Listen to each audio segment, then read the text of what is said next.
ሜሪትስ ፕሮፐርቲ እንኳን ለፈረንጆቹ አዲስ ዓመት በሰላም አደረሳችሁ እያለ ከ35% ታላቅ የዋጋ ቅናሽ ጋር ተመልሷል። ሜሪትስ ፕሮፐርቲ ባለ አንድ መኝታ ሽያጭ ማጠናቀቃችንን ከወዲሁ እየገለጽን ባለ ሁለትና ባለ 3 መኝታ አፓርትመንቶችን በጥሬ ገንዘብ ለሚከፍሉ በካሬ 68000 ብር የ35% ቅናሽ የተደረገባቸውን የመኖሪያ አፓርትመንቶች ይዞሎት ቀርበዋል። ይህ ሳይት ከቤተ መንግስት አቅራቢያ ላይ የሚገኝ ሲሆን አራዳ ፓርክና ፍሬንድሺፕ ፓርክን ከፊትና ከኋላ እየተመለከቱ ይኑሩ ይሎታል። ባለ 2 መኝታ በ6.4 ሚሊዮን ብር ጠቅላላ ክፍያ፣ ባለ 3 መኝታ በ8.8 ሚሊዮን ብር አጠቃላይ ክፍያ አቀርቦላችኋል። በዚህ ቅንጡ መንደር ውስጥ መዋኛ ገንዳ፣ ጂምናዚየም፣ ደረጃቸውን የጠበቁ ሰፋፊ ሊፍቶች፣ ምቹና በቂ መኪና ማቆሚያ ቦታዎች፣ ዘመናዊ የደረቅ ቆሻሻ ማስወገጃ፣ አውቶማቲክ ጄኔሬተር የተገጠመለት የከርሰ ምድር ውሃና ለተለያዩ አገልግሎቶች የሚውል ሰገነትን በአንድ አካቷል። ለበለጠ መረጃ ከታች ባለው ስልክ ይደውሉ። ሜሪትስ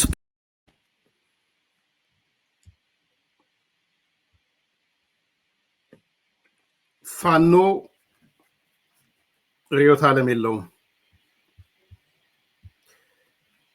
የፖለቲካ ፕሮግራምም ሊኖረው አይገባም። የፕሮቶኮል ሰነዱን ደግሞ እናነሳላችኋለን። እንግዲህ ሁለት አጀንዳዎች ማቅረብ ስላለብኝ ነው።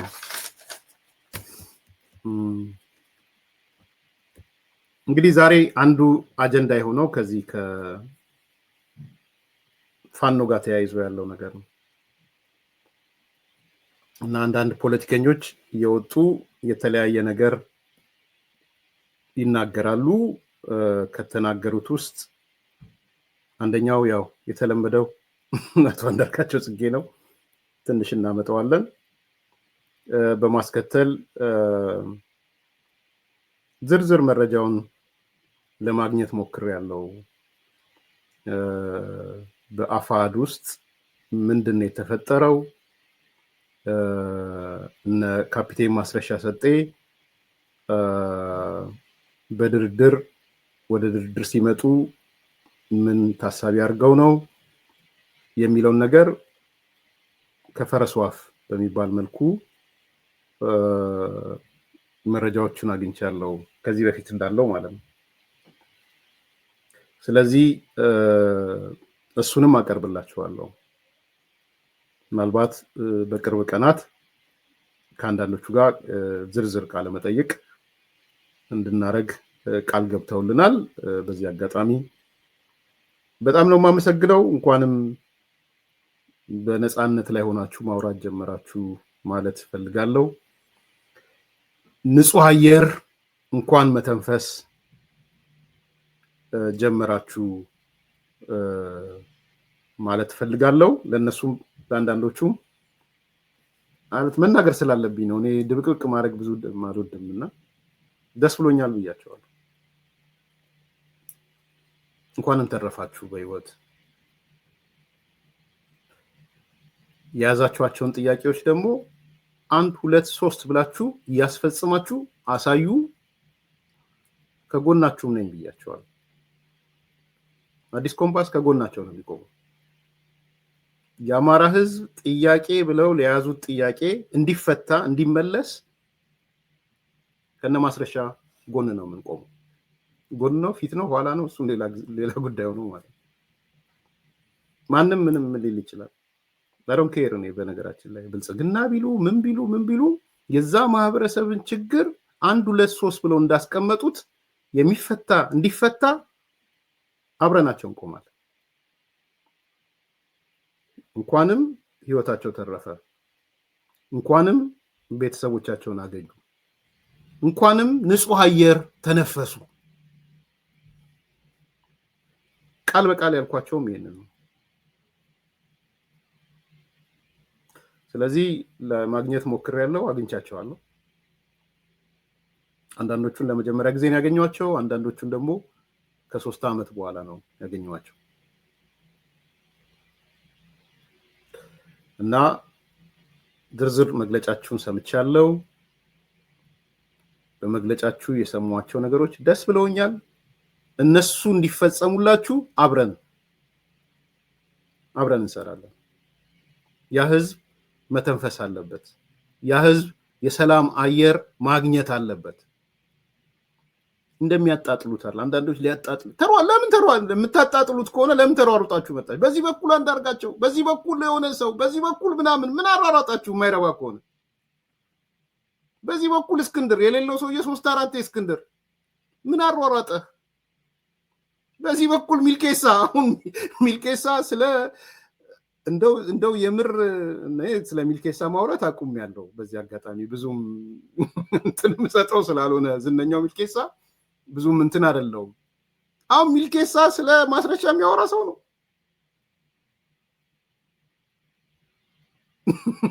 እና ሪሊ ሚልኬሳን እንደማየት ስለ ማስረሻ ሲያወራ መስማት የሚገርም ነገር የለም። በጣም ነው የሚያስቀው።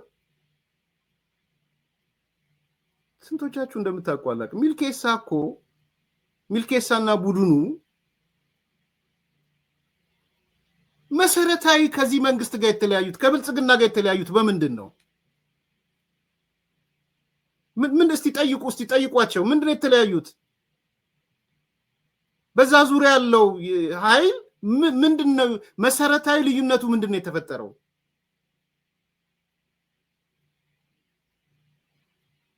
አንደኛ ጠቅላይ ሚኒስትሩ የአማራ ገዢ መደብን መልሰው እያመጡ ነው። መጽሐፉ እኮ እሱን ነው የሚለው። ሚልኬሳ አገር ቤት እኮ የሚያወራው እሱን ነው የነበረው። የትላንትናን ስርዓት ጎትቶ እያመጣብን ነው። የአማራ ገዢ መደብ እየመጣብን ነው። ይሄ የተናገረው ብቻ አይደለም የጻፈው ነው ሚልኬሳ። በነገራችን ላይ በዛ ዙሪያ ያሉ ሰዎች ለውጡ ተቀለበሰ ነው ምናምን የተቀለበሰው ለውጥ የሚል መጽሐፍ ሂዱና አንብቡት። ሁለተኛ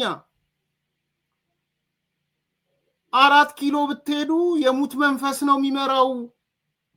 ዛሬ የሙት መንፈስ አገኘ። አጼ ሚኒሊክ መንፈስ አገኘ። ሚኒሊክን ከነነፍሱ ታገኙታላችሁ። 4 ኪሎ አጼዎቹን ታገኟቻቸዋሉ። ያበዱት በምንድን ነው? እንዴትና አጼ ሚኒሊክ ብለው እኮ ነው ያበዱት። እስቲ ኤርሚያስ ተሳስቷል የሚያናገረው ይበሉ ይጡና። እሱም ብቻ አይደለም ጠቅላላ ነው እያልኩ ያለሁት። እንዴት ሚኒሊክ አጼ ሚኒሊክ ልብስ ለብሶ ከነክብሩ ይታያል? አጼ ሚኒሊክን ሲታይ ነው እኮ ሄደው አኖሌ ጋር እኮ ፎቶ የተነሱ። አኖሌ እኮ ሄዱት ለዛ ነው። እንዴት ይረሳል ብለው አቶ ጀዋርን ጨምሮ። ሾርት ሜሞሪ እኮ አይደለንም። ሁለተኛው እሱ ነው። አጼ ሚኒሊክ ነፍስ ዘራ 4 ኪሎ ውስጥ። ተሳስቼ ነበር ብሏል። አሁን ልክ አልነበርኩም እንዲህ ማለት አልነበረብኝም ብሏል። አጼ ሚኒሊክ እንኳንም ከነ ግዝፈታቸው ተቀመጡ፣ እንኳንም አየናቸው፣ የታሪካችን አካል አለ። ሞኝ ባገኝ አማራ ብሔርተኛ አለ መደዴ። ያ ዳክ ሪቮሉሽን ሂዱና አንብቡ። ዳክ ሪቮሉሽን እነ ጀዋርን የተቀለበሰው ለውጥ ብለው ማለት ነው። እንዴ አንዳንዴ ዞር ብሎ ማሰብ፣ ዞር ብሎ መጠየቅ ያስፈልጋል። እነከሌ በምን ምክንያት ተለያዩ ብላችሁ ጠይቁ። ሶስተኛ ኦህዴድ ለምን ይፈርሳል? ዛሬ እነሱን የሚያቀርቧቸው ሚዲያዎች በጣም የሚያስቅቁ ፓራዶክሳቸው ወለፈንዲያቸው ኦህዴድ መራሹ ብልጽግና ሲሉ ትሰማላችሁ። አንዳንዶቹ ይሄ ጭራቀረሽ ምናምን የዲሲዋ ጭራቀረሽ፣ እነዚህ አዳዲሶቹ ድመቶች ራሱ እነዚህ አንዲ ልጆች የሻቢያ ተላላኪዎች የኦህዴድ መራሹ አሁን ሚልኬሳን ይዘመተ ኦህዴድ መራሹ ትላለህ? አታፍርም?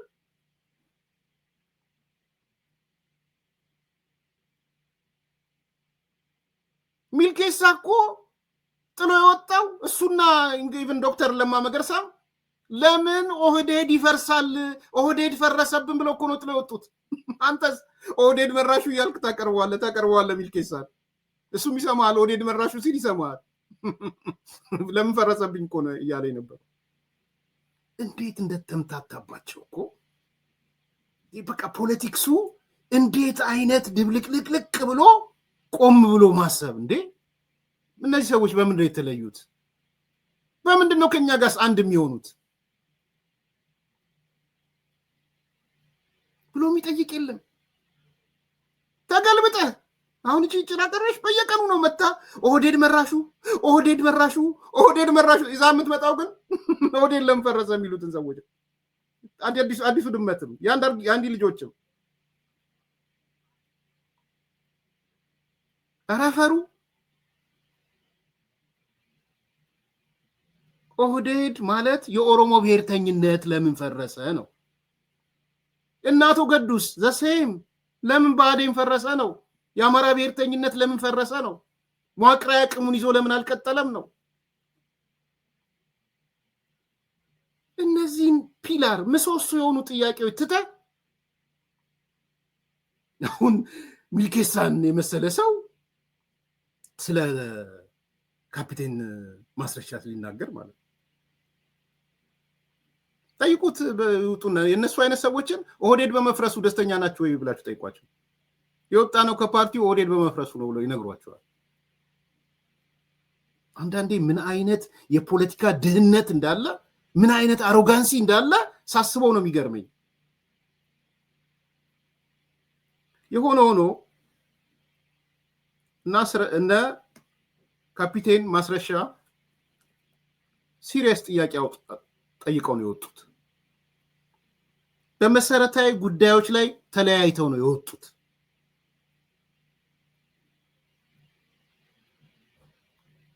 አንደኛ የተለያዩበት ነጥብ የተዘጋጀው ሰነድ እነ ዘመነ ካሴ እና አስረስ ዳምጤ ያዘጋጁት ሰነድ እነ ጀነራል ተፈራ ማሞ ያዘጋጁት ሰነድ አዲስ ኮምፓስ ብቻ ያቀረበው ሰነድ ኃላፊነት ወስዶ አንድም ውሸት ነው ሲሉ አላያችሁም። ያንን 10 ገጽ ስንት ገጽ ነው አሳያችኋለሁ። እሱ ላይ በፈጠሩት ልዩነት ነው አንዱ እያንዳንዱን ዘረዝራል ነው። ከለማ መገርሳ ጋር አቀራርቤው አይደለም። ለማም ሲወጣ ኦህዴድ መፍረስ የለበትም ብሎ ነው የወጣው ነው ያልኩት እንጂ በለማ አክብረዋለሁ። ዲቴል ነገር ስለለማም እውቀት የለኝም።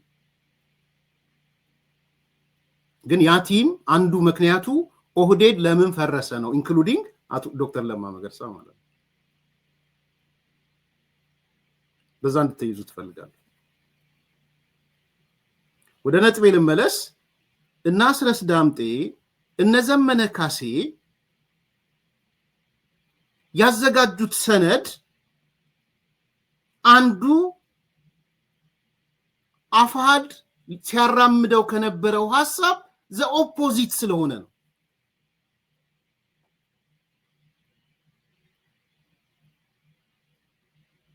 እነ እስክንድር እነ ካፒቴን ማስረሻ እነ ኮሎኔል ፋንታው ሟባ ሲያራምዱት የነበረው አማራ ብሔርተኝነት አያስፈልግም፣ ርዕዮተ ዓለማችን አማራነት አይደለም፣ ይሄ ሰነድ ግን ይሄን ነው የሚለው፣ ልንሰራ አንችልም። አንዱ ልዩነታቸው እሱ ነው። እነ ማስረሻስ እና አስረስስ ኖ አማራነት ርዕዮተ ዓለማችን ነው፣ አማራ ብሔርተኝነት መንገዳችን ነው ብለው ቦልድሊ አስነብባቸዋለሁ። ገጽ 6 እሱ ነው። ዛሬ አንዳርጋቸው መጥቶ ሽምጥጥ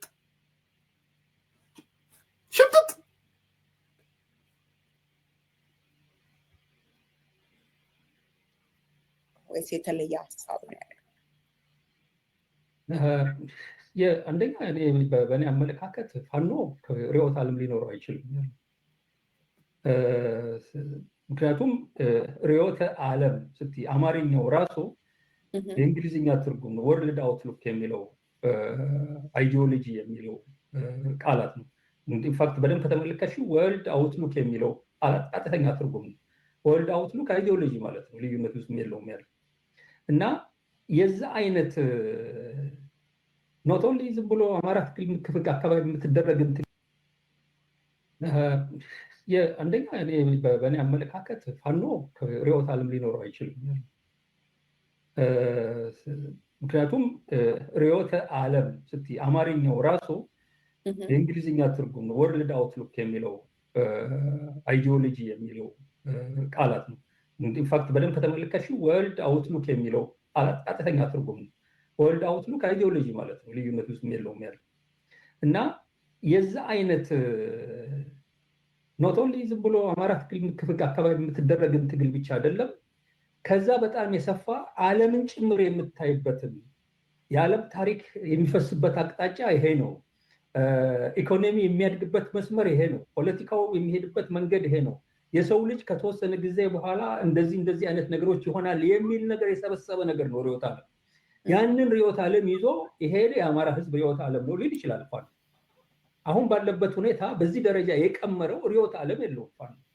ፋኖ ያሰባሰበው ህዝቡን ጠቅላላ ያነቃነቀው ግድያ በዛበት፣ እልቂት በዛበት፣ መታፈን መንቀሳቀስ አልቻለም። የህልውና አደጋ ውስጥ ወድቋል። አንድ አጀንዳ ነው ይዞ የተነሳው። መጀመሪያም እኮ በሰላማዊ መልኩ ትግል ሲያደርጉና ጥያቄ ሲያቀርቡ ሌሎች አጀንዳዎች ውስጥ አልገቡም።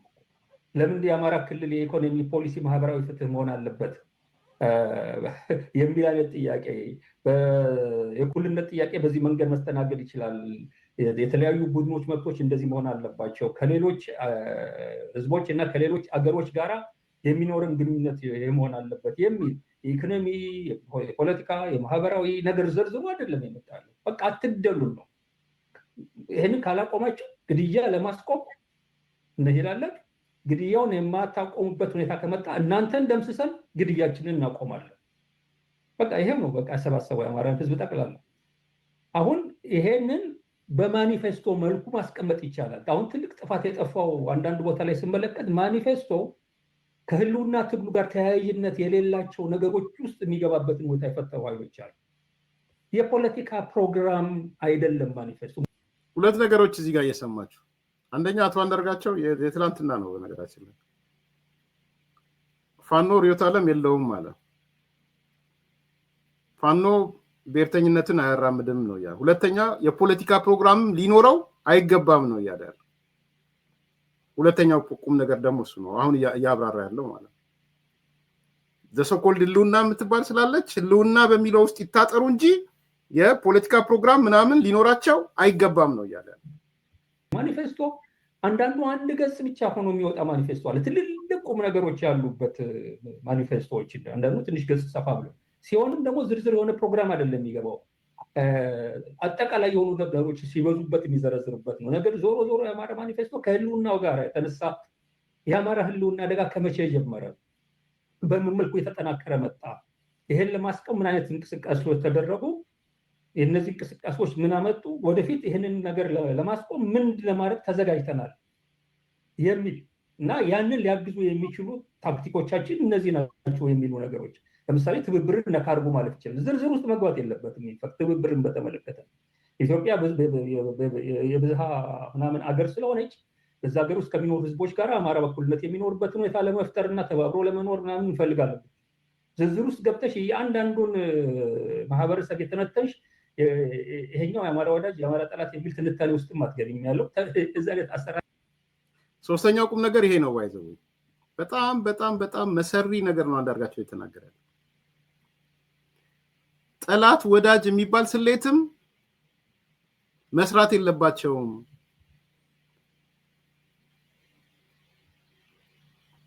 ጠላት ወዳጅ ካሉ ምን ሊመጣ ነው? ህልውና የምትባለው ነገር ችግር ውስጥ ልትገባ ነው። ሶስት ነገሮች ነው አንዳርጋቸው እያለ ያለው። አንደኛ ርዕዮተ ዓለም ሊኖረው አይገባም፣ ወይም አማራ ብሔርተኝነት፣ አማራዊነት ምናምን እንደ ርዕዮተ ዓለም ልንከተለው አይገባም ነው እያለ ያለው አንድ። ሁለተኛ የፖለቲካ ሐሳብ ሊኖራቸው አይገባም፣ ቢኮዝ ትግሉ ህልውና ስለሆነ በሶኮልድ ህልውና ስለሆነ በግርም በጥፍርም በእጅም በአይንም ምናምን የምትጋለጥ ስለሆነ የፖለቲካ አቅጣጫ ሊኖረው አይገባም እያለ ነው። ሁለተኛ። ሶስተኛ ጠላት ወዳጅ የሚል አሰላለፍ መስራት የለባቸውም፣ ሊጋለጡ ነው። እንግዲህ ተመልከቱ፣ ይሄን ነው እያለ ያለው። እንግዲህ ይሄን እየተናገረ እነዚህ ሰዎች ምንድነው የሚሉት? አማራ ብሔርተኝነት አይገባም ነው የሚሉት? የለም ነው የሚሉት? ሄዳችሁ እያንዳንዱን ስሙ። አስረስን ስሙት፣ ዘመነን ስሙት። እስከ ምድር ፍጻሜ አማራነት ነው ርዕዮተ ዓለማችን ነው ያሉት። እስከ ምድር ፍጻሜ ምንድነው? በሃይማኖታዊ ቃሉን ንገሩኝና እስከ ምጽአት ዘመን። ጀነራል ተፈራ ምንድነው ያለው? የምንደራጀው በአማራ ብሔርተኝነት ብቻ ነው፣ በሌላ አይደለም።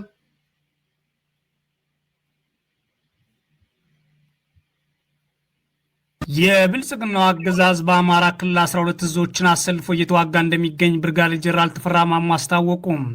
የአማራ ፋኖ ብሔራዊ ኃይል ማዕከላዊ ኮማንድ አባል ብርጋዴር ጄኔራል ተፈራ ማሞ ፋኖን አጥፋለሁ ብሎ የሚደነፋ ሁሉ ከድንፋት አላለፈም ሲሉ ተናግረዋል።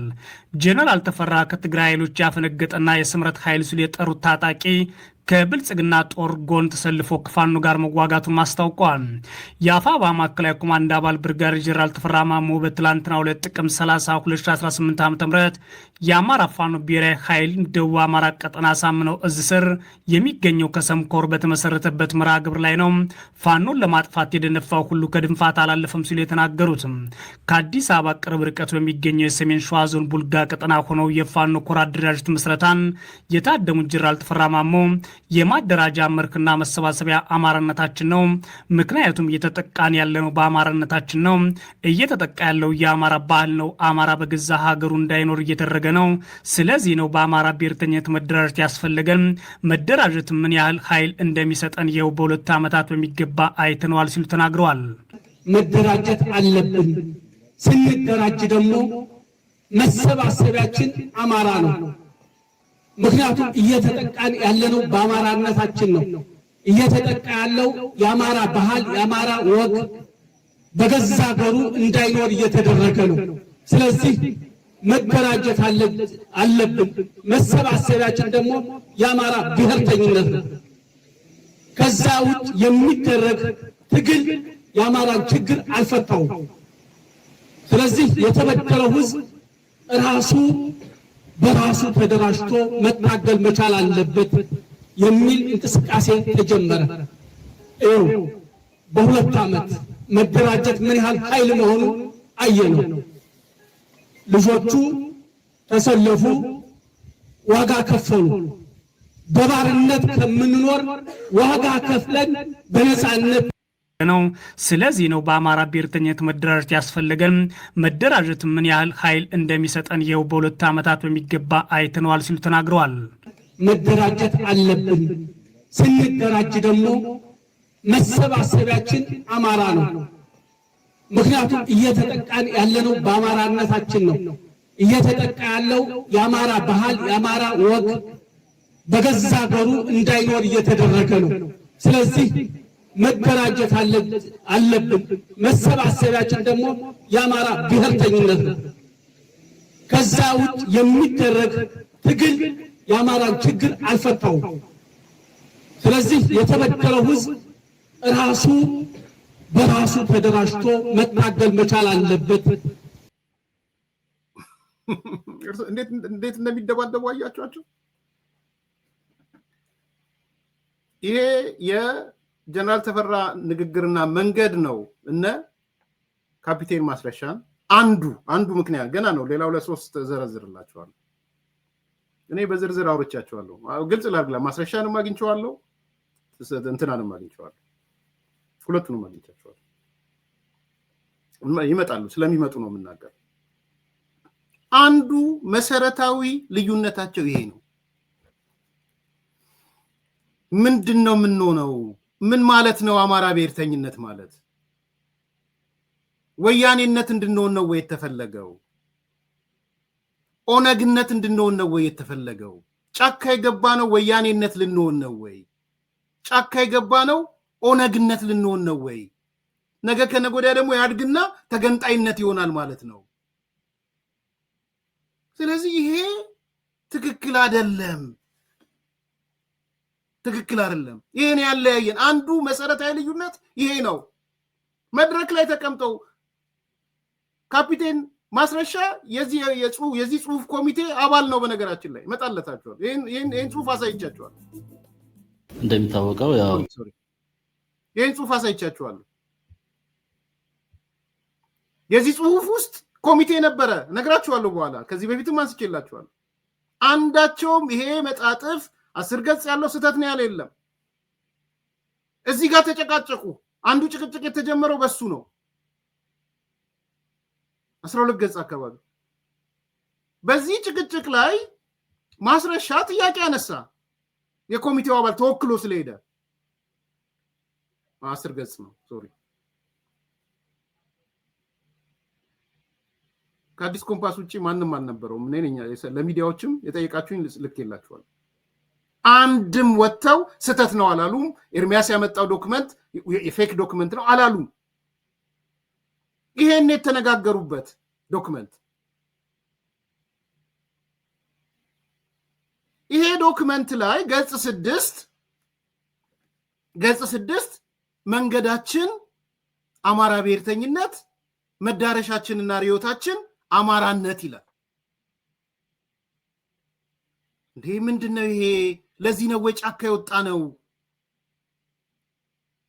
ይሄማ በመሰረቱ 180 ዲግሪ መሽከርከር ነው፣ መለወጥ ነው። ያኔ ነው ጠመንጃ ያቀባበሉባቸው። እዚሁ ጀነራሉ የሚናገረውና የሰነድ ባለቤት ነኝ የሚለው እያያችሁ ምን ያህል የተቀሻበሩ መሆናቸው ማለት ይህ አይደለም። ከወር አንድ ወር እኮ አይሞላውም። አንድ ወር አይሞላውም። እስክንድር ነጋ የቱርክ ሚዲያ ላይ ራሱ ሄዶ ጠይቆ ሴትዮዋ ጋዜጠኛዋ ስትጠይቀው እናንተ የአማራ ብሔርተኛ ናችሁ ወይ? አማራ ብሔርተኝነትን ነው ወይ የምታራምዱት ሲላት ኖ እኛ ብሔርተኝነት የኤትኒክ ናሽናሊዝም ይባል አናራምድም። ኤትኒክ ናሽናሊዝም እንደውም ካሉት ጋር ህብረት አንፈጥርም። ይሄን ያለው እስክንድር ነው። ታዲያ ማን ነው ቃሉን ያጠፈው? ማን ነው ምላሱን ቀርጥፎ የበላው? እስክንድር ነው ወይስ ማስረሻ ነው? ምላሱን ቀርጥፎ የበላው ማን ነው? በፍጹም እኛ አማራ ብሔርተኝነት የሚባል ኤትኒክ ናሽናሊዝም ካለጋ ህብረት የለንም።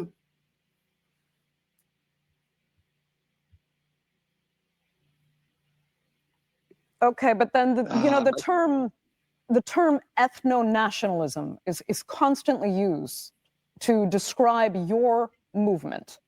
That term alone does not infer a group that wants unity with other tribes across Ethiopia, and many accuse you of wanting an independent Amhara nationalist state. Ooh. Oh, that's just completely, that's baloney. I'm sorry for using this word, but that's complete baloney. I know that's an American expression, but that's completely false. We're not seeking for independence. We're not an ethno-nationalist organization that wants to build walls between ethnic groups. In fact, we want the walls that has been erected by the government between ethnic groups to fall. We want to build bridges. We are constituted and we, along ethnic lines because we are defending ourselves from an ethnically, from an ethnic-based attacks by the state. But okay, see that the solution is not in ethnicity. We see that the solution is not in identity politics. Ethiopia has to move beyond ethnic politics. We believe in that. So this is like, this is like an antidote to the politicization of ethnicity. That's our ultimate goal. But to do that, first we have to defend ourselves. We have to defend ourselves on the basis of ethnicity. But the end result, we recognize that the end result, that the way for this nation to come out of this crisis, out of this permanent, cycle of war, is to move the country and the nation, our politics, beyond ethnicity. we need to de-emphasize the politicization of identity. በደንብ ስሙት። የአይደንቲቲ ፖለቲክስን ለማጥፋት ነው የመጣ ነው። ኤትኖ ናሽናሊዝም መመሪያችን አይደለም። ለማራ ብሔርተኝነት የብሔረሰብ ብሔርተኝነት ማለት ነው በትክክለኛው አማርኛ መመሪያችን አይደለም። ዲናውንስ ነው የምናደርገው። ቀጥሎ ሲመጣል አንተባበርም ከእንደዛ ኃይሎች ጋር ይላል። ይሄ ወር ከሞላው ንገሩኝ ቀኑን። ይሄ እስክንድር ንግግር ነው የቅርብ ኢሹ የሆነበት ማን ነው ስሙ እንትና ግራንድ ጀስቲፋየር ጭራ የቆለፈበት እስክንድር የሚባል የተናገረው ነገር ልክ አይደለም።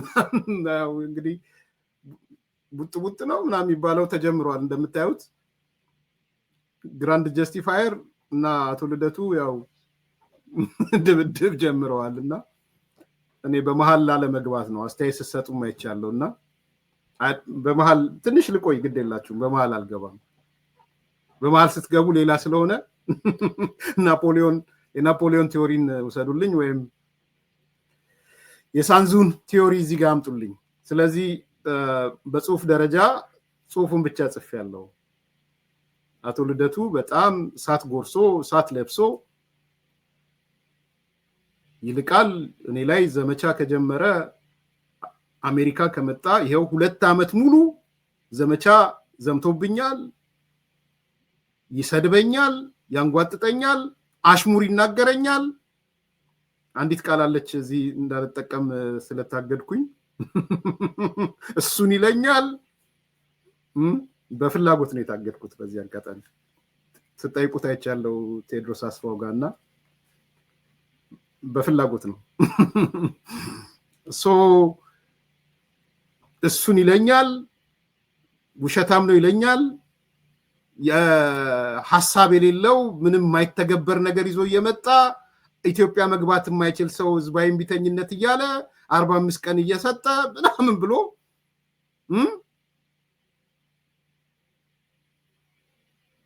በሱ ብቻ አላቆመም።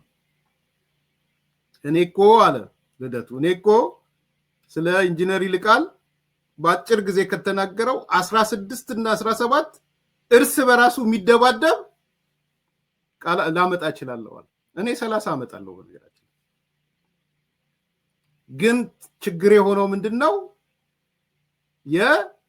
የእስክንድር ማነው ስሙ ልደቱ 2 ዓመት ሙሉ ይልቃል ይሄን ለምን እንደሚያደርግ ፊዚክስ ለምን እንደሆነበት አልገባኝም። ካልኩለስ ሆኖብኛል አለ።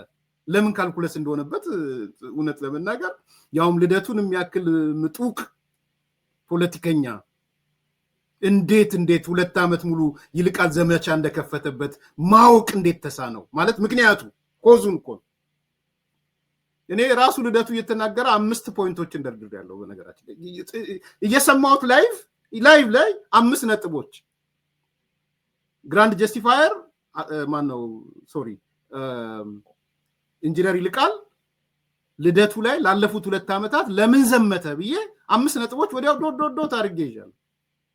እሱ ግን ካልኩለስ ሆነብኝ እና እንትን ሆነብኝ። ምን እንደሆነ አልገባኝም።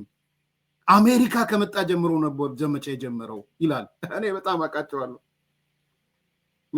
ግን የሳንዙ ፖሊሲና የናፖሊዮ ፖሊሲ ነው። በዛ ይቃል ከፈለገው ግን ሌላ ጊዜ ይመጣበታል። ሐሳብም ላነሳችሁ ሰዎች በዛው ሰዱት ትንሽ በለን ስላላችሁ ማለት ነው። ከዛ በተረፈ ደስ ያለኝ ነገር ግን ጠቅሼ እሷን መንሽን ማድረግ አለብኝ። አቶ ልደቱ ሆነስት ሆኖ አይቼዋለሁ። አንድ ጉዳይ ላይ ሆነስት የሆነበት ጉዳይ ምንድነው? 45 ቀን ማለት 45 ዓመትም ሊሆን ይችላል የሚል ነገር አንስቷል። ቴንክ ዩ ለሱ ኮስ ጨቅጭቃችሁኝ ነበር። አቶ ልደቱ 45 ቀን መቼ ነው የሚጀምረው ብላችሁ በጣም ጨቀጨቃችሁኝ። ርዕስም ማረኩት። ለብቻዬ ብቻ አይደለም ከይመስገን መሳፍንት ጋርም ተነጋገርንበት። ለኔ የአቶ ልደቱ 45 ቀን 15 ቀንም ነው 30 ቀንም ነው 45 ቀንም ነው። የአቶ ልደቱ 45 ቀን 45 ቀንም ነው 45 ወርም ነው 450 ቀንም ነው 45 ዓመትም ነው ብዬ ነበር ያልኩት። አቶ ልደቱ ጄኒውን ሆኖ ወጥቶ 11 ቅድመ ሁኔታዎች አቅርቤያለሁ። ከ11ዱ እስካሁን የተሳኩት 2 ናቸው። 2-3 ነው የተሳኩት። ገና 7-8-9 ይቀራሉ። ስለዚህ እነዛ 8-9 ካልተሳኩ አይደለም 45 ዓመትም ሊፈጅ ይችላል ብሎ ቃሉን ሰጥቷል። እውነቱን ነው። ተመልከቱ። ሁለቱ የተሟላው በሱ አይምሮ ባለፉት 7 ዓመታት ነው። ተራ ማቴማቲክስ ስሩና 2 ነገሮች በ7 ዓመት ከተሟሉ 12 ወይ 11 ነገሮች በስንት ዓመት ይሟላሉ የሚለውን ክሪስ ክሮስ አርጉና ንገሩኝ። እዚሁ 2 ነገሮች የተሟሉት ባለፉት 7 ዓመታት ነው። እንደሱ እንደወረደ እንውሰድና እሱን ማለት ነው። 2 ነገር ነው የተሳካው። then 8-9 ደግሞ በስንት ዓመት እንዲሁ ዝም ብሎ ሊትራሊ በእንትን ብንወስድ ማለት ነው። በፍጥነት በአመቱ 3-4 ሊሳካ ይችላል። እሱን ለጊዜው ትቼው ማለት። ስለዚህ ጥሩ ነው ያለው 45 ቀን አይደለም። እንግዲህ እነ አርበኛ መሳይ ፊሽካ ተነፋ ያሉት ነገር ኖ እኛ 45 ቀን ስል 45 ዓመትም እያልኩኝ ነው። እነዛ 11 ሁኔታዎች ቅድመ ሁኔታዎች መሟላት አለባቸው። ካልተሟሉ 45 ዓመትም ሊፈጅ ይችላል። ስለዚህ 45 ዓመት ሊሆን ይችላል እኮ እዛም ያንን ክሊር ነገር አይ ሰው ኮንፊውዝ ስለሆነ ነው። ይሄንን እንትን ማለት ፈልገ ኤኒዌይ ወደ ሳይድ ሄድኩኝ። ትልቁ ጸብ አንዱ እነ ካፒቴን ማስረሻም የነገሩን ሌላኛው መስፍንም የነገረን አንዱ መሰረታዊ ጸብ ከዚህ ጋር የተሳሰረ ነው። አማራ ብሔርተኝነት መንገዳችን ነው፣ መዳረሻችንም አማራነት ነው የሚል ስላመጡ ያው እስክንድርን ሰማችሁት። እሺ ማን ነው ትክክል?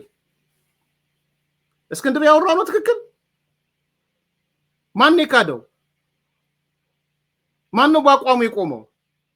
በአቋሙ በመቆሙ ይገደል የተባለው ማን ነው? ይገደሉ ነው የተባሉት። በነገራችን ላይ እርምጃ ይወሰደባቸው ነው የተባሉት በአቋማቸው በመቆማቸው ምክንያት። ስለዚህ ዛሬ አቋሙን የተንሸራተተው እስክንድር ነው ወይ በእስክንድር ዙሪያ ያሉት ነው የተንሸራተቱት። ከፈለገ ወጥቶ አሁን ይሄው በይፋ እየተናገርኩ ነው፣ ይሄ ኤርሚያስ ያቀረበው ዶክመንት የትክክል አይደለም ብሎ ይውጣ። ያለያየን ዶክመንት ይሄ አይደለም ብሎ ይውጣ። አንዱ ይሄው ዶክመንቱን እያሳየዋችሁ ነው።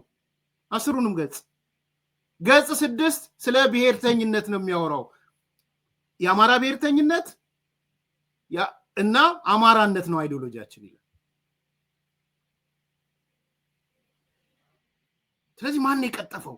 ማን ነው የዋሸው? ማን ነው በአቋሙ ያልቆመው? ከሀሳብ አንጻር ስናይ ማን ነው እርምጃ እንዲወሰድበት የተፈለገው? ይሄ አንደኛው ጉዳይ ነው። ሁለተኛ አፋድ የሰነጠቀው ከዚህ በተጨማሪ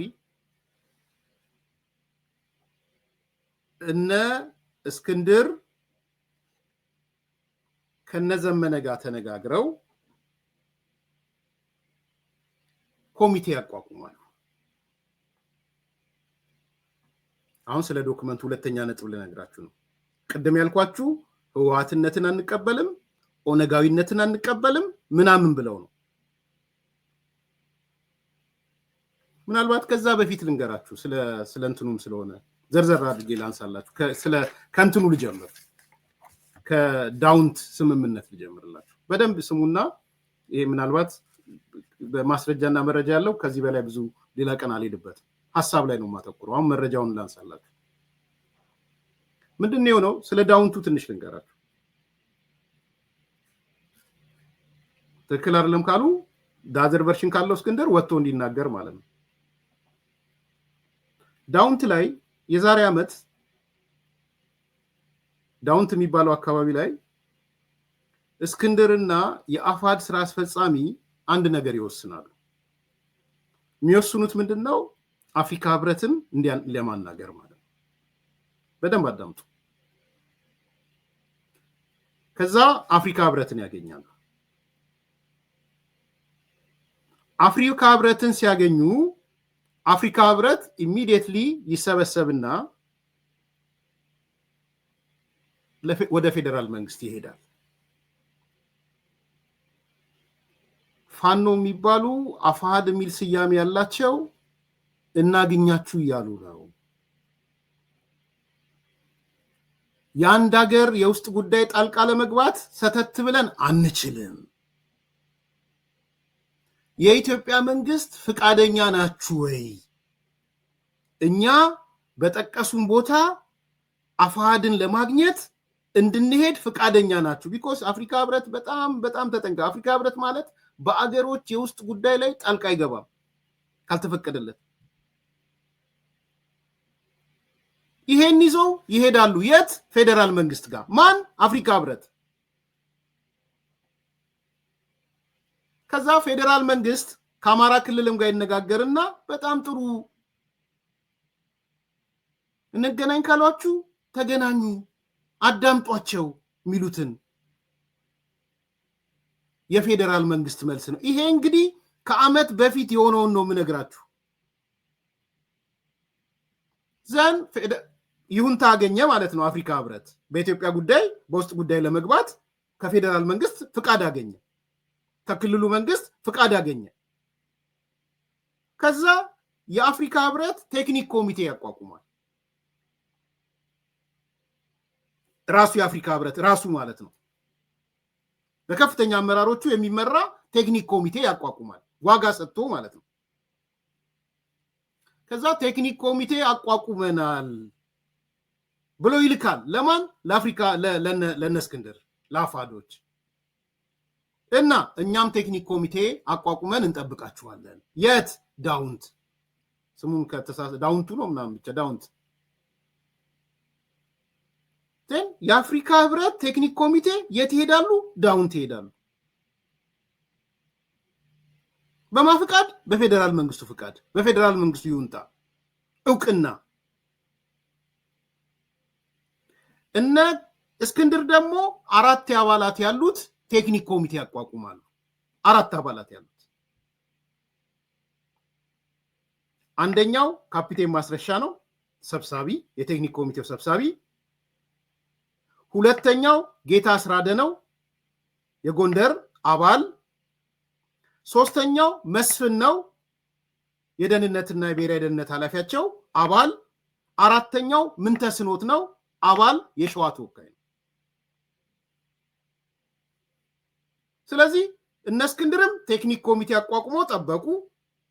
አፍሪካ ህብረትም ቴክኒክ ኮሚቴ አቋቁሞ ላከ። የት ላከ? ዳውንት ላከ። ዳውንት ቁጭ ብለው ተነጋገሩ። የአፍሪካ ህብረት ቴክኒክ ኮሚቴ እና የእነ እስክንድር ቴክኒክ ኮሚቴ በካፒቴን ማስረሻ የሚመራ ማለት ነው።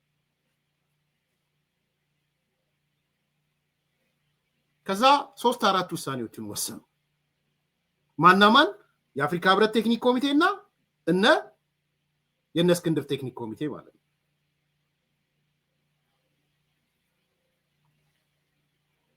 ምንድን ነው የወሰኑት? አንደኛ ሁለቱም ቴክኒክ ኮሚቴው ቋሚ እንዲሆን። ይሄ ማለት ጥር 11 የጥር 11ዱ ስምምነት ማለት ትችላላችሁ። ጥር 11 ከነቀኑ ከነምኑ ነው ያላቸው እነዚህ ሰዎች። ጥር 11 ምንድነው ጥር 11 የወሰኑት?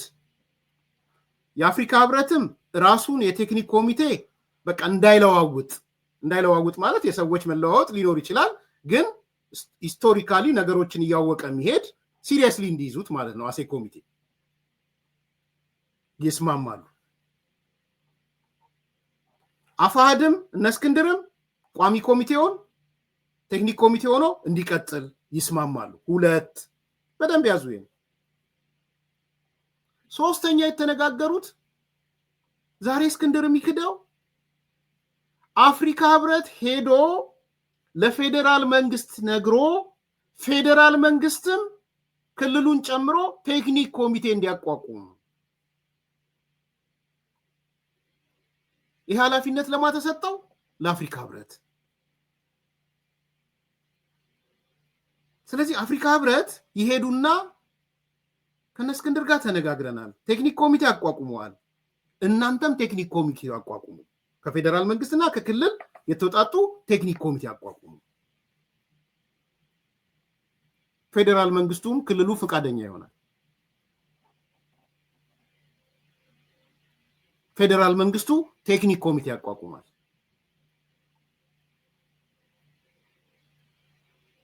ከመሄዳቸው በፊት ግን ስምምነቱ በጣም እንትን ስለነበረ የዳውንቱ ስምምነት በጣም ደስተኞች ነበሩ እነ እስክንድር።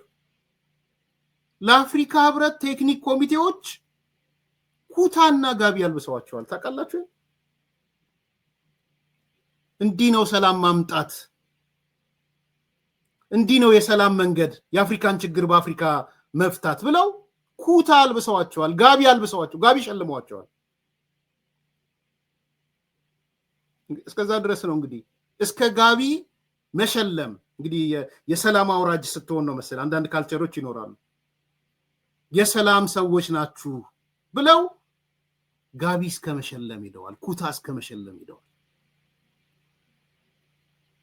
ከዛ ቀጠሉና ይሄ ብቻ ሳይሆን የፕሮቶኮል ዶክመንት ማዘጋጀት አለብን። የፕሮቶኮል ምንድነው? ፕሮቶኮል እንትኑ የውይይትና የድርድር ፕሮቶኮል ፕሮሲጀሮች ማለት ነው። እንዴት እንነጋገራለን፣ ማን ምን ይናገራል፣ ከዛ እንዴት ይሄዳል፣ ድርድሩ እንዴት ይሄዳል ምናምን የሚል የፕሮቶኮል ሰነዱን አጽድቀውታል። የአፍሪካ ህብረት ፕሮቶኮል ሰነዱን አጽድቆታል። አፋድ ፕሮቶኮል ሰነዱን አጽድቆታል። እነ ዘመነ ፕሮቶኮል ሰነዱን አጽድቀውታል። ፕሮሲጀሮቹ ማለት ነው።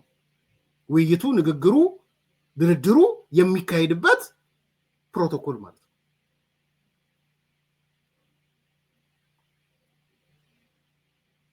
ቀጠለ። አይ አፍሪካ ህብረት ብቻ ከሚሆን ሌሎች መንግስታዊ ያልሆኑ ድርጅቶች ኤንጂኦዎችም ይጨመሩ፣ ኤንጂኦዎችም ተጨመሩ ሲል አፍሪካ ህብረት ብቻ አይደለም ያለው፣ ኤንጂኦዎችም አሉበት፣ መንግስታዊ ያልሆኑ ድርጅቶችም አሉበት እዚህ ውስጥ። ይሄንን እስክንድር መጥቶ ይክዳል፣ ይሄ ውሸት ነው ይላል።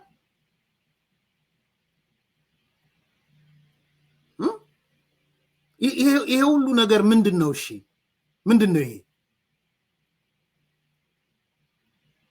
ጠርተህ ቴክኒክ ኮሚቴ አቋቁመህ ተነጋግረህ ተደራድረህ ፌደራል መንግስቱም ቴክኒክ ኮሚቴ አቋቁም ብለህ ነግረሃቸው ፌደራል መንግስቱ አቋቁሞ ፌደራል መንግስቱ ያቋቋመው ኮሚቴ በነገራችን ላይ በዶክተር አብዱ ሁሴን የሚመራው ኮሚቴ ቴክኒክ ኮሚቴው ነው።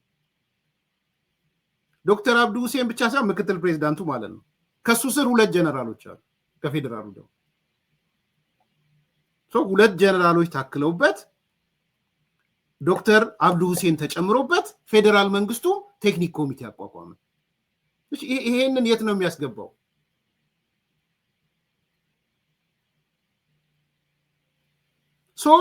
የአፍሪካ ህብረት ያሉትን ያደረገው፣ ያለበሱትን ጋቢን ያደረገው፣ የቀጠለበት ጋቢውን አልቃል።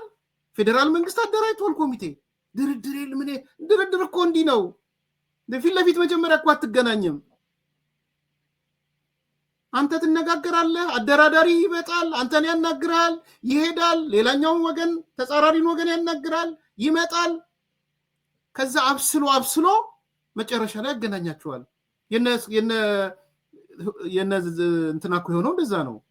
ሲሸልስ ሰምተናል፣ ተባራሪ ነው የሰማ ነው። ጅቡቲ ሰምተናል፣ ተባራሪ ነው የሰማ ነው። ቀጥታ ፕሪቶሪያ ነበረ እንዴ? ከፕሪቶሪያ በፊት እኮ 2-3 ነበሩ እኮ። ሲሸልስ ነበረ፣ ጅቡቲ ነበረ፣ ወዘተ። አሁንም ይሄ ራስ ጠርተ አፍሪካ ህብረት ነው ብለ እንነጋገር ብለ ኮሚቴ አደራጅተ ቴክኒክ ኮሚቴ አደራጅተ የስነ ምግባር ደንብ አውጥተ ኮድ ኦፍ ኮንዳክት አውጥተ ይሄን አድርጋችሁ ስታበቁ አሁን መጥቶ መካድ ምን የሚሉት ነው? አንዱ የነገሩኝ ነገር ይሄን እስቲ ይሄ ተከተለው መንገድ ትክክል አይደለም የሚሉ ከሆነ አሁን እስክንድር ባይዘዌ ከምንም ያጣጎመን ነው እስክንድር አላቅም ለምን በዛ ደረጃ እንደሄደም አላቅም ፋይናሊ ምን ሆነ እነዚህ ሁሉ ነገሮች ከተደረጉ በኋላ ቴክኒክ ኮሚቴው ተቋቁሞ በሁለቱም በኩል ፕሮሲጀሮቹን አውጥተው ኮድ ኦፍ ኮንዳክቱን አውጥተው እነዚህ ሁሉ ነገሮች ከኋላ መረጃው ወጣ ፕሮቶኮል እንዳቋቋሙ እንደተደራደሩ ውይይት እንዳረጉ መረጃው አደባባይ ወጣ ይሄ ጽንፈኛ አለ የምንድርድር የሙይይት ወይን እንዳንዳርጋቸው አይነት ህልውና ወዘተ ሚል የቀባለ ጓለባቸው መስክንድር ላይ ያ ጓሲልባቸው እስክንድር ወጥቶ ደግሞ ካደ ዛሬ ክደቱን የቀጠለው በደንብ አንደርስታንድ አድርጉ ኦኬ ያ ነገር ባለበት እና ወደሚቀጥለው ስቴፕ እየሄድኩ ነው ሲሪየስሊ አንደርስታንድ እንድታረጉት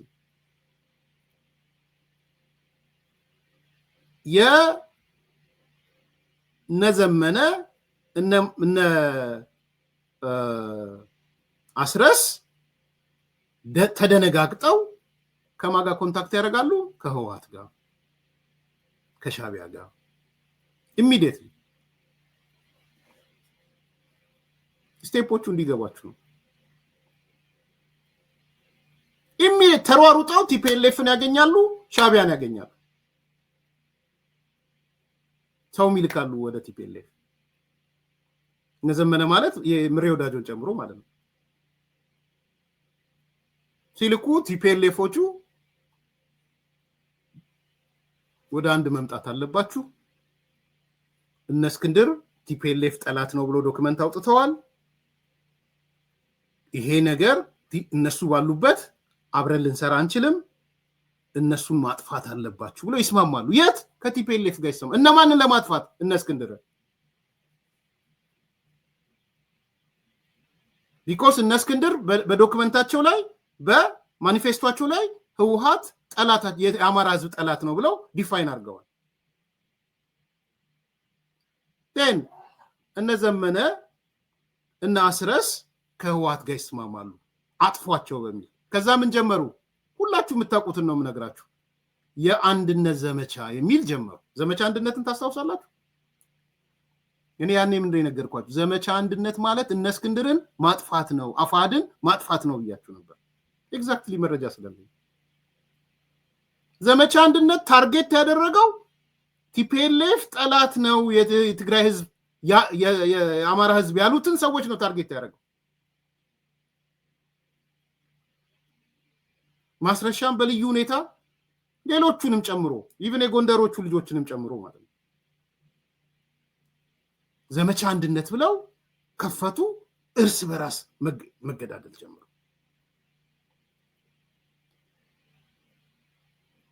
ከዛ በኋላ የነ እስክንድር አቅም እየሳሳ ሄደ ለምን እነዛ የጦር መሳሪያ አቅም ከህወሓት ፈጥረዋል የሎጂስቲክ አቅም ፈጥረዋል የመረጃ አቅም ፈጥረዋል አንዳንድ ጥቃት የሚፈጽሙትም ከቲፒኤልኤፍ ጋር ተደርበው ነው ይሄን የምታውቁት መረጃ ስለሆነ መናገር ብዙም እንትን አይልም ስለዚህ የነዛ ጉልበት ያደገ ሄደ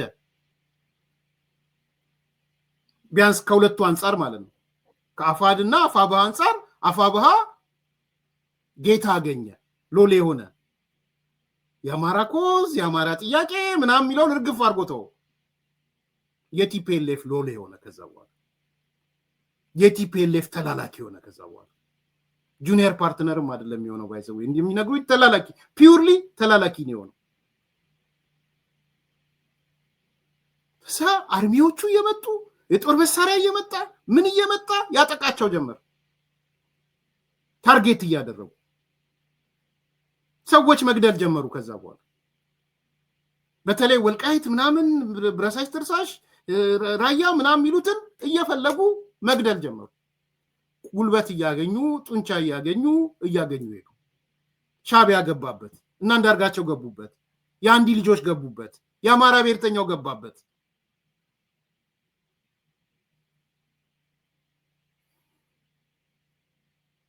ፋይናሊ አንዳንዶቹ እየተፈረካከሱ ሄዱ። የፖለቲካ ደሃዎች አሉ ደግሞ እዚህ ሸዋ ላይ እንዳለው መከታው ምናምን የሚባሉ ምንም በቃ እንዳልኳችሁ ኔፓ ነው አሉ ፖለቲካ። እሱ በጣም በቃ የፖለቲካ ባዶ። እኛ ምን አልን? አማራ ነው ለአማራ እኮ ነው የወጣው። አማራ ማለት እንዲህ ነው። እነ ማስረሻ እኮ ማለት ካፒቴን ማስረሻ ለብልጽግና ስለሚሰሩ ለህወሓት እንደ ጠላት የቆጠሩ ምናምን ብለው ሲተቀጥቁት መከታው ለካ አማራ ነኝ ብሎ ወጣ። መከታው መሬ ነው አሉ ደግሞ አቃለሱ። ስለዚህ የሆነው ክንፍ ተቀለበሰና ተሸነፈ። ሲሸነፍ ለማን መገበር ጀመረ? ለነ ዘመነ መገበር ጀመረ፣ መከታውን ጨምሮ ማለት ነው። እዚህ ጋር ነው እንግዲህ እነ ማስረሻ አይሆንም ያሉት። እንደሱም ሆኖ ግን ጉልበት ስለነበራቸው ግድ የለም እንነጋገር፣ ተነጋገሩ የሚባል እና አንዳርጋቸው ሌላው ኮሚቴ እነ ሻለቃ ዳዊት ሌሎቹም ሚዲያውም እነ ከሌ ነው አንድ እንዳይሆኑ የማይደረገው ምናምን ሲሉ ዘመነ ካሴ ወጥቶ ወንድሜ እስክንድር ምናምን ብሎ ሲል ይኸው ጥሪ ያቀረበ ሲባል ኦኬ እንደሱ ከሆነ እንነጋገር። አፋድ ላይ አቀረቡ እነ እስክንድር አቀረቡ። ኦኬ እነዚህ ሰዎች እንነጋገር፣ እንወያይ፣ እንትን እያሉ ነው። እያጠቃለልኩ ነው ስቶሪውን እንደ ፍሎውን በደንብ እንድትገነዘቡ ስለፈለኩ። እንነጋገር፣ እንወያይ እያሉ ነው። ስለዚህ ህዝቡም ይገለናል፣ አንነጋገርም አንወያይም ብንል ህዝቡ ይገለናል። ስለዚህ እንነጋገር፣ እንወያይ። ስለዚህ ኮሚቴን መደብ። ማን የሚባል ኮሚቴ? አሁንም ማስረሻ ሰጤ የሚመራው ኮሚቴ እንመድብ። ዝርዝሩን አነሳላችኋል። ይሄ እዚህ ዶክመንት ላይ የምታዩት ማለት ነው።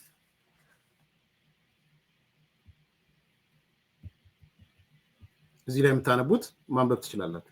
ይሄ ሰነድ ማለት ነው።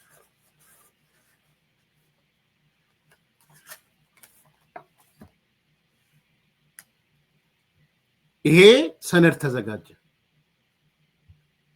እና አስረስ ነው ያዘጋጁት። ቢኮዝ አሸንፈዋል። ለቲፒኤልኤፍ አገልጋይ ሆነዋል።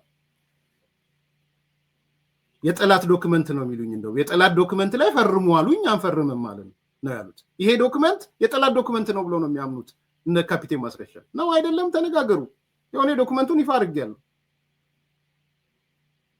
ስለዚህ ያ ኮሚቴ አስረስ ያለበት ከጎጃም፣ ሄኖክ ያለበት ከወሎ፣ ብሩክ የሚባል ያለበት ከሸዋ፣ ጌታ አስራደ፣ መቶ አለቃ ማስረሻ እንዳልኩት ቅድም፣ ኢያሱ የሚባል አስቻለው የሚባል መከታው፣ እነዚህ የተሰባሰቡበት ኮሚቴ ተዋቀ እንትን አሉ ማለት ነው። ደን ይሄንን ሰነድ ይዘው መጡና እና አስረስ 10 ገጽ ያልኳችሁ ማለት ነው። ይሄ ሰነድ ምንድነው የሚለው? እነ ማስረሻ ከቆሙበት አቋም 180 ዲግሪ የተገለበጠ ማለት ነው። ፈርሙ ሲሏቸው አንፈርምም ብሎ መጀመሪያ ማስረሻ ለቆ ወጣ። አቶ ፋንታው ኮሎኔል ፋንታው ሟቤ ኮሚቴ ውስጥ የሉም። ለኮሎኔል ፋንታው ሟቤ አብራራለት፣ አብረው ነበሩ። መከታው ተላከ እነሱ ጋር መከታው ጋር ተላከ። መከታው ለምን ደግሞ አትቀበሉት? ሊያስፈራራቸው ሞከረ። ያስፈራራቸው አይ የጠላት ሰነድ እኮ ነው ሰነዱ። ይሄ ሰነድ እኮ ከምንከሄድበት መንገድ ፈጽሞ የተለየ ነው። ወያኔነት ነው፣ ኦነግነት ነው። እኛ አማራ ብሔርተኛ አይደለንም። የአማራ ህዝብ ጥያቄ ነው ያለን እንጂ የአማራ ብሔርተኛ አይደለንም። አይ እናንተ አንተ በተለይ ብሎ ማስረሻን ለብልጽግና ያለ ፍቅርና ለብልጽግና ምናምን ወያኔ እንድንል ትፈልጋለህ። ምንም ፖለቲካ አቅማ የፖለቲካ ድሃ ነው። አስፈራሩት እርምጃ እንዲወሰድ። ከዚህ በኋላ ያለው ስቴፕ ነው እነዚህ ሰዎች ኦኬ ይሄ ነገር አያካሄድም። ኮሎኔሉም እንዴ ይሄ እኮ ትክክል አይደለም፣ ምንድነው ይሄ ሻቢያ ህወሓት ያመጣውን ሰነድ እንዴት ነው የምንፈርመው? ኮሎኔል ፋንታው ሙአባ ነግሬያቸዋለሁ፣ አንድ ሚዲያም ላይ ሰማሁት። ከዛ በኋላ ይሄ ማለት የውጫሌ ውል አንቀጽ 17 ማለት ነው። ስለዚህ ከዚህ በኋላ እኛ ቲፒኤልኤፍ እየፈረመልን እንድንኖር በቲፒኤልኤፍ ይሁንታ እንድንኖር ነው ወይ? እኔ ልጅነቴን የጨረስኩት ህወሓትን አዲስ አበባ በማምጣት ነው። ታውቃላችሁ ኮሎኔል ፋንታው ሙአባ የባዴን ኢህዴን ታጋይ ነው የነበሩት። ትላንትና ስተቴን አዲስ አበባ መጣሁት ህወሓትን፣ ዛሬም ደግሜ ህወሓትን አዲስ አበባ ላምጣው ወይ? ድጋሚ ስተት ልስራ ወይ? ውጫሌ ውል አንቀጽ 17 ልፈርም ወይ? ምንድን ነው የምታደርጉት? ትክክል አይደለም። የጸቡ መነሻ መሰረታዊ ምክንያቶች እነዚህ ናቸው። እስክንድርም ወጥቶ መናገር ካለበት አይ ዶንት ኖ በሬጉላር ነው ያለው፣ ሆስቴጅ ሆኗል። ይሄ መከታው የሚባለው ተናገር የሚለው ነው ወይ የሚናገረው? አላቅም። እሱ ቦታውን መፍረድ አልችልም። ነገር ግን መናገር ካለበት ነምበር 1 እስክንድር እንዲሆኖ ሳይሆን ነምበር 1 ቅድም የነገርኳችሁን ፕሮሲጀሮች ከመጀመሪያ እስከ መጨረሻ እነ ማስረሻን ወክሎ ከአፍሪካ ህብረት ጋር የተደራደረውን የተነጋገሩትን የምናምናም አንድ ቀጥሎ ደግሞ ይሄንን ሰነድ እስክንድር ኦውን ያደርገዋል አያደርገውም? የዚህ ሰነድ ባለቤት ነው አይደለም? ይሄን ሰነድ ይቀበላል አይቀበልም? ቢኮዝ እነዚህ ሰዎች የጠላት ሰነድ ላይ አንፈርምም ብለው ነው የወጡት። ህወሓት ያዘጋጀልን ሻቢያ ያዘጋጀልን ሰነድ ላይ አንፈርምም ብለው ነው የወጡት። እስክንድር መመለስ ካለበት ይሄ መፈረም አለበት ወይ የሚለው ነው። ይቀበለዋሉ ይሄን ሰነድ? ለእስክንድር በግልጽ ነው አሁን ሚዲያ ላይ እየመጣ አይደለ? በግልጽ ነው ጥያቄ እያቀረብኩለት ያለው። 2-3 ሲመጣ ኧረ መልስልኝ ይሄን ጥያቄ እያልኩ የጠየቅኩት ለዛ ነው። ከፈረሱ አፍ የሰማዋቸው መረጃዎች አሁን ዛሬ የተናገርኩት ስለሆነ ማለት ነው። መቀየር መብቱ ነው በነገራችን ላይ። አይ ከዚህ በኋላ አማራ ብሔርተኛ ነኝ፣ መዳረሻዬም አማራ ብሔርተኛ፣ ርዕዮተ ዓለሜም አማራ ነው፣ ከህወሓት ጋር እሰራለሁ፣ ጁኒየር ፓርትነርም ይሁን ከህወሓት ስር ይሁን እሱን እሰራለሁ፣ መብቱ ነው። ድርድር የሚባል ነገር የለም፣ መብቱ ነው። ይሄ ሰነድ ሁለተኛው ችግሩ ድርድር የሚባል ነገር የለም ይላል። እስክንድር አሁንም ድርድር የለም የሚለው ነው ወይ የቆመው? እዛ ላይ ነው ወይ የቆመው? ስለዚህ በርደኑ ያለው እስክንድር ላይ ነው። ይሄንን መመለስ ያለበት እስክንድር ነው። እኔ ፌስቡክ ላይ የጻፍኩት ለዚህ ነው። ወንድም እስክንድር ፕሊስ ውጣና በዚህ ጉዳይ ላይ 3 ጊዜ ፌስቡክ ስትመጣ አየው ተናገር ለወጥኩ ወይ ይውላችሁ። አሁን ትላንት ነው የጻፍኩትን ላንብብላችሁ። አንዱ ፌስቡክ ወዳጅ የሆናችሁ ሰዎች ሄዳችሁ ይዩት። ከ18 ሰዓት በፊት የተጻፈ ነው። አንድ ሰሞን የጎጃም አማራ ፋኖ አመራሮች የሆኑት አስረስ ማረ፣ ዘመነ ካሴና ማርሸት ፀሐዩ ደግመው ደጋግመው እንዲህ በማለት በሚዲያ መግለጫ ይሰጡ ነበረ። ምንድነው ያሉት? እስክንድር ነጋ ከኢትዮጵያ ፌዴራላዊ ዲሞክራሲያዊ ሪፐብሊክ ፕሬዝዳንት አቶ ታዬ አጽቀሥላሴ ጋር በየጊዜው የተገናኘ ይደራደራል። አንዴ አይደለም የተናገሩት፣ አንድ ሰው አይደለም የተናገረው። ዘመነ ተናግሮታል፣ ማስረሻ ተናግሮታል፣ ፀሐዩ ተናግሮታል። ማነው አስረስ ተናግሮታል፣ ዘመነ ተናግሮታል፣ ማርሸት ተናግሮታል። አንዴ አይደለም ደግሞ 2-3 በድምጽ አለን መረጃ። በድምጽ ፕሬዝዳንት ታዬ አጽቀሥላሴና እስክንድር ነጋ የሚደራደሩበት ድምጽ እጃችን አለ ብለው የተናገሩት እነዚህ ሰዎች ናቸው። አስረስ ነው፣ ዘመነ ነው፣ ማርሸት ነው። ዛሬ አጠፉት። ውሸት ነበር ተናገሩት። እስክንድር ከፕሬዝዳንት ታዬ አጽቀሥላሴ ጋር አልተገናኘም። አላቅም ይመልስ እስክንድር። እዚህ ውስጥ መግባት አልፈልግም ለጊዜው። እነዚህ ሰዎች ስሙን ሊያጠፉት ነው ይሄን ያሉት በወቅቱ። እሱም ደግሞ ለህዝብ ይፍረድ፣ ለህዝብ ይፍረድ። ከትላንትና የጻፍኩትን ላስረዳችሁ እና ላጠቃል። ድጋሚ መጥቶ እስክንድር መልስ ስላልሰጠ 5 ጥያቄ ጠይቄዋለሁ። እስክንድር ነጋን ጨምሮ የአፋድ አመራሮች ወደ ሚዲያ ስትመጡ የሚከተሉትን ቁም ነገሮች ላይ ግልጽ ማብራሪያ ብትሰጡን። ስለ ካፒቴን ማስረሻ ሰጤ ከመናገራችሁ በፊት ወይም ደግሞ እነ እስክንድርን የምትጠሯቸው የአፋድ ሰዎችን የምትጠሯቸው እነ ፕሮፌሰር ረዳት ፕሮፌሰር አስራደ ምናምን የምትሏቸው እንትናን እንኳን ተውት፣ የሸዋውን ተውት፣ ለጊዜው እሱን ተውት። ግን እነ ፕሮፌሰር ምናምን ረዳት ፕሮፌሰር ምናምን የሚባሉትን እነሱን ስትጠሩ፣ እስክንድርን ስትጠሩ፣ ሚዲያ ላይ ስትጠሯቸው የምትጠይቁልኝ 5 ጥያቄ እስክንድርም ሲመጣ። አንደኛ ስለ ካፒቴን ተሾመ ማስረሻ ከማውራታችሁ በፊት አንደኛ ዓለም ይወቅልን ብላችሁ ከወራቶች በፊት ይፋ ያደረጋችሁት ማኒፌስቶ ቀየራችሁት ወይንስ አሁንም የትግላችሁ መመሪያ ነው ወይ? አንደኛ።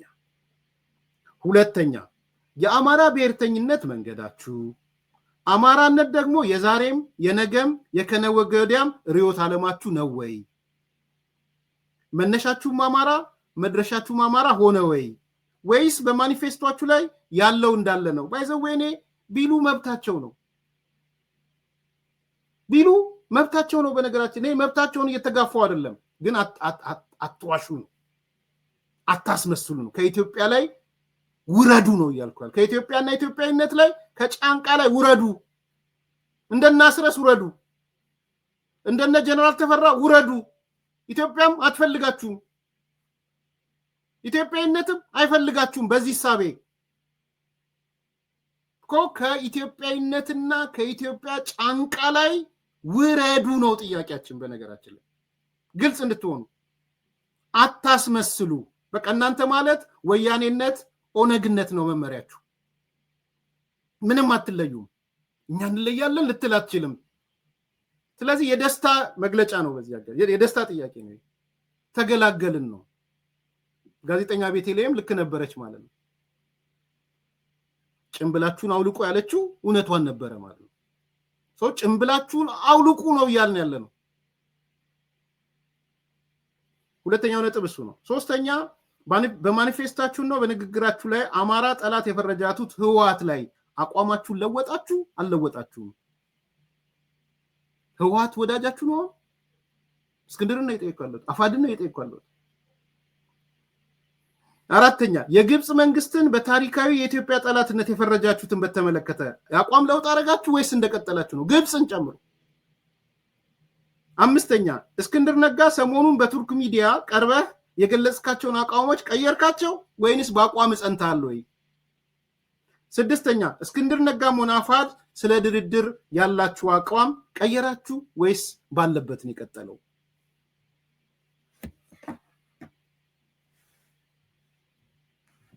ይሄ ነው ነጥቦቹ። የሆነውም ይሄ ነው።